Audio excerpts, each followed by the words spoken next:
अपना इलाज कराने जाता है तो डॉक्टर उसको देखता है इसको बीमारी कहाँ है। इंश्योरेंस कंपनी नाम किसी का है, गाटा संख्या कुछ है और पैसा वो खा रहे और उन्होंने मिलकर इस पैसे को खाया है। तो ये किसान एक मजदूर नौजवान साथी अपने परिवार का पालन पोषण करता है, सर्दी में बरसात में पूरे भारत का एक अन्नदाता पिता का रोल अदा करता है। उससे सबसे बड़ा छल किया गया है। जो जिनकी जमीन नहीं है, यहाँ तक कि सांसद जी ने कोई फार्म नहीं भरा, उनके नाम पर लाखों रुपए निकल गए।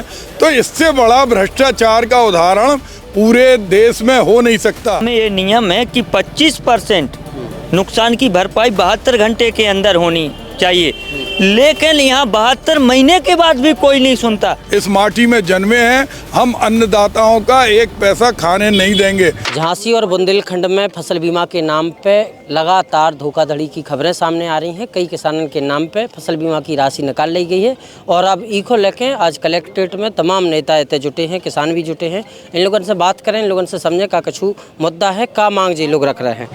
मंत्री जी का कछु मांगे हैं। प्रधानमंत्री फसल बीमा इंश्योरेंस कंपनियों को लाभ देने के लिए बनाई गई, क्योंकि कोई भी मानकों का प्रयोग नहीं होता। अगर रैंडम चेकिंग 10% रेवेन्यू विभाग या प्रशासन को करना है, वो नहीं करता।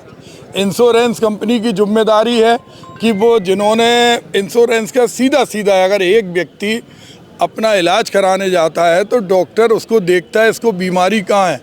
इंश्योरेंस कंपनी नाम किसी का है, गाटा संख्या कुछ है और पैसा वो खा रहे और उन्होंने मिलकर इस पैसे को खाया है। और सबसे बड़ा दुर्भाग्य है कि इसकी जांच भी उन्हीं लोगों से कराई जा रही। आज क्यों नहीं इंश्योरेंस कंपनी के लोगों को जेल के शिक्षों के अंदर किया जा रहा?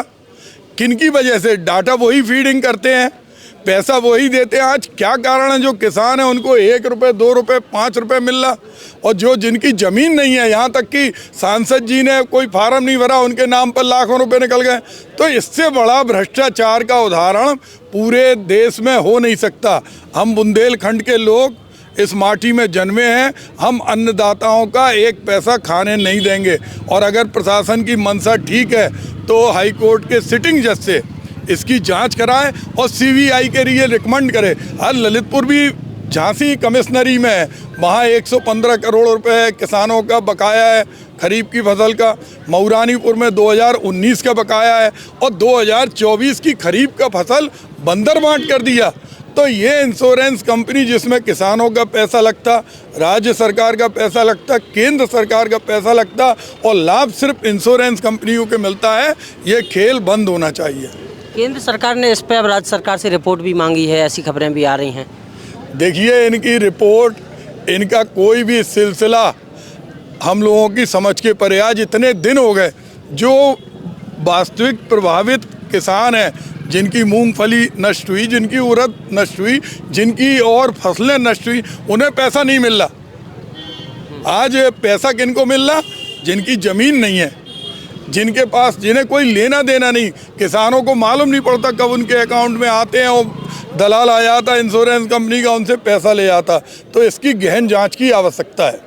आज आप लोग क्या यहाँ भूमिका बना रहे हैं और आगे क्या भूमिका? देखिए, सारे किसान संगठन, सारे किसानों की एक ही मांग है कि इसमें एक हायर अथॉरिटी से जांच होना चाहिए, और वो हायर अथॉरिटी हाई कोर्ट के सिटिंग जज के अध्यक्षता में बन सकती है, सीबीआई से बन सकती है। और जब तक जिन किसानों का मुआवजा मिलना है उनका तत्काल जांच करके पैसे में भेजना चाहिए, उनका मुआवजा नहीं रुकना चाहिए।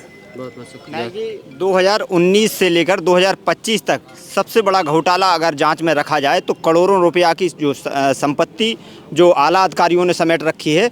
तो ये किसान एक मजदूर नौजवान साथी अपने परिवार का पालन पोषण करता है, सर्दी में बरसात में पूरे भारत का एक अन्नदाता पिता का रोल अदा करता है। उससे सबसे बड़ा छल किया गया है।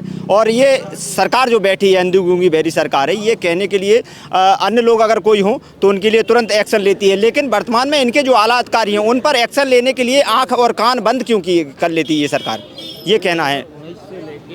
आज तक कोई हम लोगों को फसल बीमा नहीं मिला, जबकि फसल बीमा में ये नियम है कि 25% नुकसान की भरपाई 72 घंटे के अंदर होनी चाहिए, लेकिन यहाँ 72 महीने के बाद भी कोई नहीं सुनता। पिछली साल मैंने खुद अपने गांव में एसडीएम साहब को बुला के अवगत कराया कि हमारे गांव की मूंगफली की फसल पूरी जलमग्न है। लेकिन आपका क्या नाम है, कहाँ के हैं? हम पच्चरगढ़ के किसान हैं, अरविंद नाम है हमारा, अरविंद सिंह। अच्छा, अब जब ये खबरें आप अखबारों में या चैनल्स पे या सोशल मीडिया के माध्यम से देख रहे हैं कि पैसे निकल रहे हैं सीधे बीमा के नाम पर, बेईमानी हो रही है, तब आप लोग कैसे देख रहे हैं, क्या चलता है? इसलिए ये देख रहे हैं कि हम किसानों की कोई सुनने वाला नहीं है, किसके पास जाएं? जब सांसद जी की जो जमीन को क्लैंप मिला है, उस मानक से अगर हम किसानों को बीमा मिल जाए तो हम किसान खुशहाल हो जाएं। मगर हम लोगों को बीमा नहीं मिलता है, बल्कि कर्ज मिलता है, अधिकारियों की डांट पड़ताल मिलती है। कहीं पर जाओ, लेखपाल के पास भी जाओ तो वो भी कहता है हमने खसरा बना दिया। हमने आज क्या फसल बोई है, आज की तारीख का हमारा खसरा निकलवा लिया जाए तो फसल कोई और होगी और खेत में कुछ और बुबा होगा। ये आज की है। अच्छा, का किसानन को जो भी लगन लगो है कि जो बीमा घोटालो भाव है, बीमा घोटाले को नाम का, इनमें राजस्व के कर्मचारियों से लेके बीमा कंपनी और जो दलाल हैं, सिंडिकेट, उन सबकी मिली भगत है। सबकी मिली भगत है। पहले जो हम लोगों को 2001 से हमारा केस, 2002 से हमारा केसीसी बना है, जब हमको कुछ मिलता था तो ब्याज भी माफ़ हो जाता और 10-50 हज़ार मिल जाते थे हम लोगों को, जिससे हमारी आगे की जीविका चलती थी। आज 2014 से लेकर आज तक हम लोगों को वो बीमा नहीं मिला जिसमें हमारी ब्याज की भरपाई हो जाए। मेरा केसीसी 6,84,000 का है, कहाँ से करूँगा?